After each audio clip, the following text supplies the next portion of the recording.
Hey guys, Casey here from Kokoro Performance. Another episode of Passing on Passion. Today I've got Ben in with us, our Kokoro coach, and also studying sports psychology.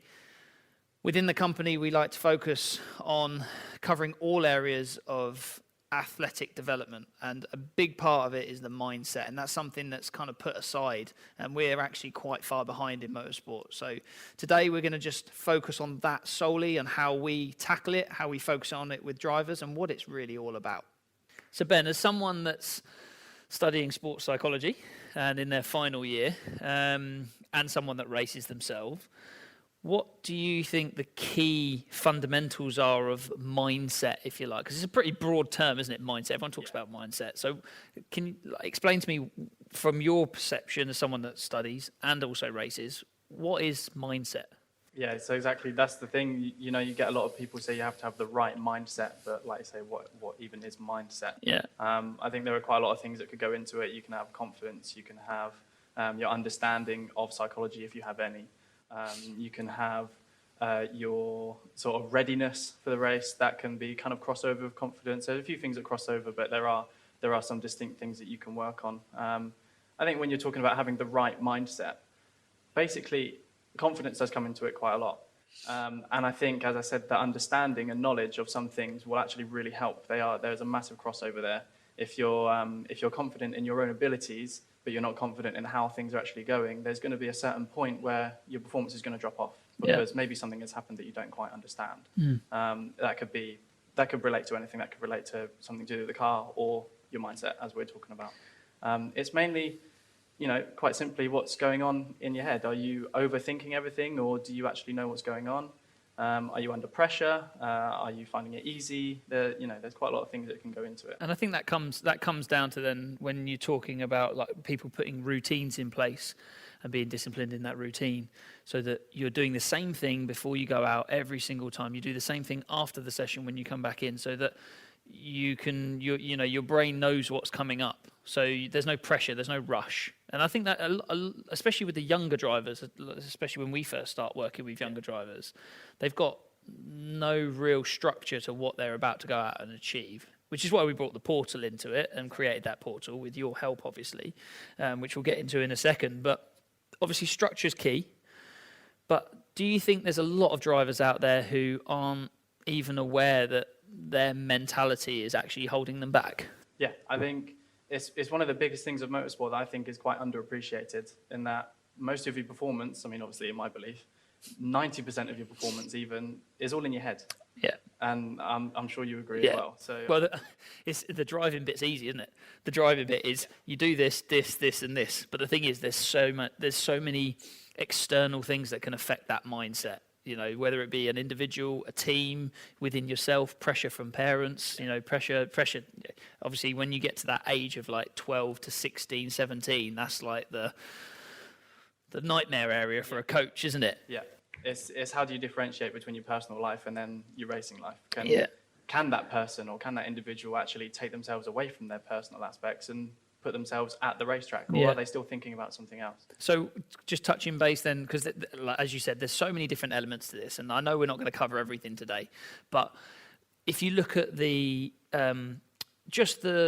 from being away from the racing, so no pressure, nothing like that, but just the external factors, have you had any experience with our drivers as a coach from the external side? So not actually pressure from racing, but external, because maybe they haven't got the right routine at home, or pressure's mounting up? Yeah, I'd say there's definitely people that I've worked with, or that I've seen other people working with, and you think, maybe there's some aspects from personal life that could affect racing life as well, and it's definitely something that should be considered. And that's where I'd bring it back to actually understanding, or even acknowledging, that there are so many different factors that go into your performance, and it's not just being about at the track. And what's strange as well is that honesty is so key in this situation, and at that age, you don't really want to be talking to your parents about it, because obviously, we've both been there. We don't want to talk to our parents about that stuff. So it's important to have someone to talk to. Yeah. Obviously, for us within our company, it's pretty open. We're pretty transparent. The key is for our guys to talk to us openly, and there's no judgment ever on how someone's feeling.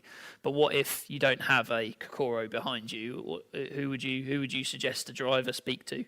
Well, firstly, it's even hard to be honest with yourself sometimes. That's what I think, and exactly that. So who do you then go and speak to? Would you go and find a sports psychologist outside of the team that you're racing with? Yeah. Does that team even have one? You know, it's something that is quite untouched on in motorsport at the moment. Even in, you know, bringing it back to my studies, finding literature and research about motorsport and about psychology. There's loads of stuff about athletics or football or rugby or golf and tennis. You know, things that would be classed as individual sports when they're talking about the individual performance. Tennis and golf are probably the closest related ones. There's nothing about motorsport. Yeah, you know, it's if you can understand yourself, if you can be honest with yourself, that's when you're going to open up with someone else. And that's really, you know, when you've been with Kokoro from the start, so that's really one of the main reasons why we approach the approach we have with our clients as a company because of that. You know, we spoke about this quite a few years ago, didn't we? And we said, look, there's no one doing it properly in terms of development of an athlete. Motorsport is massively behind versus your athletics and your GB. So I think from our side and your side especially, we're quite fortunate for you to have those links with those higher powers that be who have a lot more information and data on it. So bring it back to the on-track side of things. At that age, as we said, 12, 16, 17 years old is the really the hard time for an individual growing up, let alone under pressure. What disciplines and structure do you think they should have in place if you're kind of at that age? What should they be doing at the track? Yeah, so like you say, we need to have structure when you're there. I mean, it's something that is quite well known now, but maybe not before. But I mean, you hear people say it even just you know, just off the cuff, that people don't like change. Yeah. You know, if you're not setting yourself a structure, if you're not having a routine as such, you're going to do something different every time. And maybe then when you're trying to look back on your performance, you don't really know where it started because you don't know what you built into it. So that's why we need that structure. You know, getting to the track and making sure you've obviously said hello to everyone in the team. It's just quite simple things like that. But maybe you wouldn't think about that if you've got there in a bit of a rush and you need to just sort yourself out and get there. And then, you know, maybe it's not the most important thing that you've said hi to every single person, but just having that nice, relaxed feeling with everyone, and you're all there and happy, and you've got time to prepare yourself for the race. Yeah. And I think the most important aspect is actually after. You know, like I said, about being honest with yourself and having that debrief, and you know, working with a coach and analysing. But also, you could analyse yourself and you be a little bit critical of yourself and work out, well, what was I thinking about at this time? If you haven't quite been honest with the coach. You know, be honest with yourself as well. That's one of the most important things. And with the portal, which you've helped us develop, and been pretty big part of, we have that element, don't we, in the portal? And you know, while we get our drivers to do the portal themselves, there is that point where they have to reflect and be honest with themselves, but also with us. But through the portal, they have to be honest, and by reflecting and thinking, well, am I feeling confident about what I'm about to do? Am I feeling confident after that performance? You know, am I frustrated? Am I under any stress? By getting them to reflect on that, all of a sudden, if they're up at a 5, all of a sudden they start thinking, well, why am I stressed? Well, and it just gets the brain ticking, doesn't it? And again, that's that routine that comes into it, isn't it? But what about away from the track? So at home, when they're training, because there's a number of times that you probably go, I don't really want to do this. I'm not really interested in doing this training. It's so difficult to be motivated. Motivation is the word I was looking for. Thanks, Ben. That's why you're the psychologist and I'm not. I come out with sentences. You come out with words. Yeah. So, motivation. Like, how should a driver be motivating themselves when they're off the track? Yeah, it's about, you know, I'm just going to keep banging on about it, but it's about having that understanding of all the different factors that come into it. If you truly believe that your performance at the track is only based on what you do at the track, then unfortunately you're a bit naive. And having that understanding is really going to help you away from the track as well. And that's what builds your motivation. You want to get ready and get to the next race, but you can't just sit around at home and forget about it completely. You know, it's all in that mindset of becoming a professional. It doesn't just stay at the track. So motivation, I mean, you need to have in a nutshell, you need to be honest with yourself, what you're doing at home, what you're trying to achieve, and what you're preparing for the next weekend, really, isn't it? Exactly. And why you're doing it. Keep reminding yourself why you're doing it, because let's be honest, driving around in circles all day is a bit of a mental thing to do, isn't it? Yeah. And try and chase a tenth of a second. Chasing perfection. Yeah, I mean, exactly. sometimes it's almost impossible to achieve, you know. Exactly. So why we do it, I don't know, but yeah.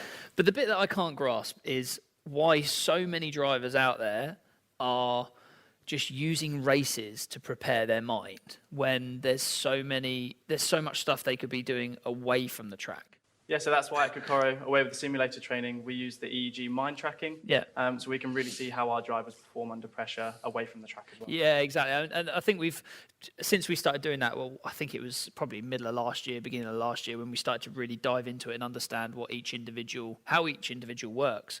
And what we saw was every driver works in a different way, and different things trigger different attitudes and different approaches mentally. So, you know, with what we've got now, we're able to actually see how they're functioning and how they're processing the information. And I think that for me is for us as a company, that's our golden nugget, because the thing that you can't see is what the driver's thinking. And I'm not saying we can read their mind all of a sudden, but we can now actually track how they're processing the information we're telling them, and then seeing them actually drive on the sim. And again, you know, that was something that you helped introduce into the company. And for me, that's been absolute gold since we started using it. Yeah, it's a huge step for us, as you say, actually trying to, you know, get into the mind of the driver without being too intrusive. You know, they can drive on the simulator and we can kind of work out what they're thinking based on if we give them a bit of information, and we can see how that's affected them there and then with the live tracking.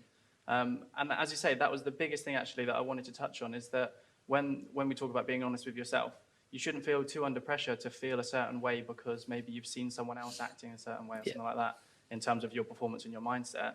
Every person is different. And, you know, it's one of the biggest things from my studies as well that I've learned. I quite like, there's a theory called the inverted U theory, and I know we've spoken about different at different occasions as well.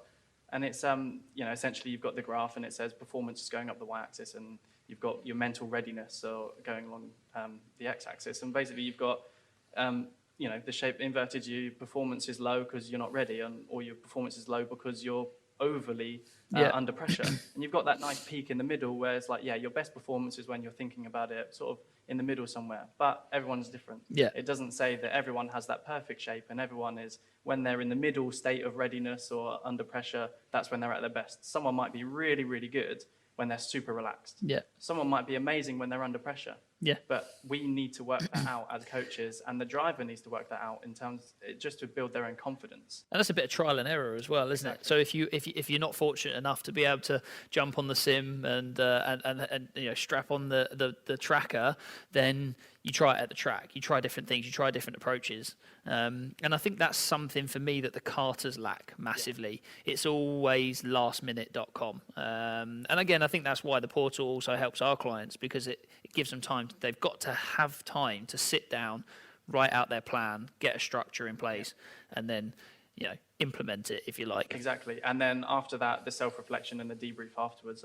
You see so many kids in karting that they turn up, they get to the track, you know, dad shouts at them, coach shouts at them, they finish the race, and then they go home a bit upset, and they don't actually think about why any of that has just happened. So we're talking about mindset. We're talking about racing drivers and athletes and your studies yourself. You're a driver, as I've mentioned before. What's your ideal mindset? How do you approach a race? What do you do to control your mind? What have you learned, not only by doing the studies, but also how you approach your own racing versus what you've seen other people do, or what you've learned?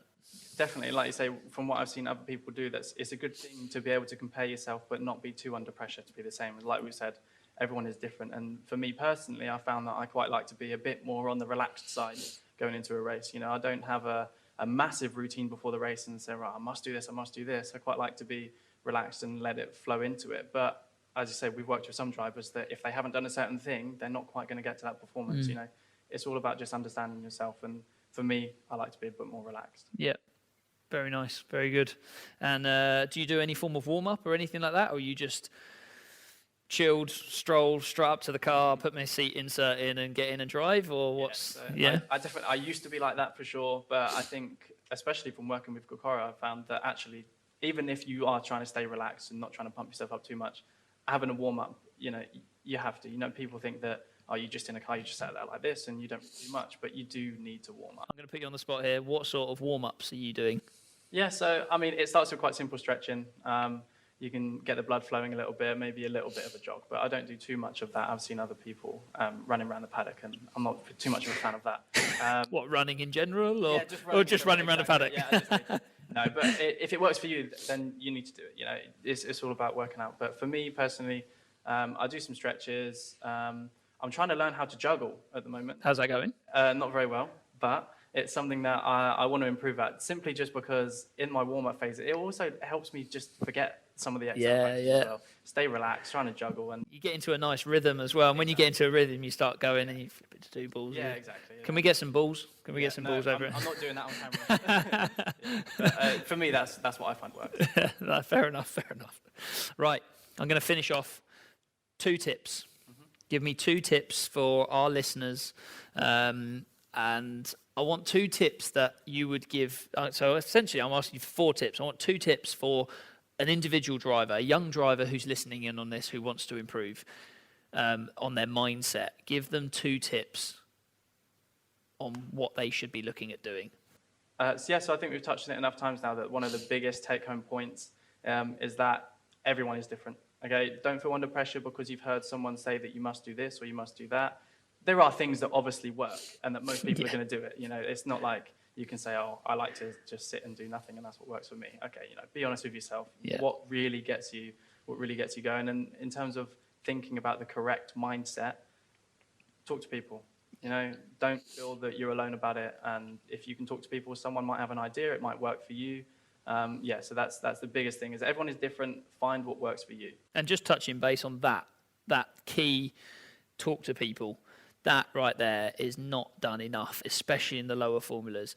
I think it's not arrogance, it's competitiveness. Everyone thinks that they can't talk to each other because they're in competition, and it doesn't even have to be a driver. If you're a go-karter at the moment, I know for a fact that if you're in go-karting and you're doing cadet, X30 junior, X30 senior, and you're looking at going into cars, any of our Kokoro drivers, if you were to message them and ask them, they would be open. There's no arrogance. No.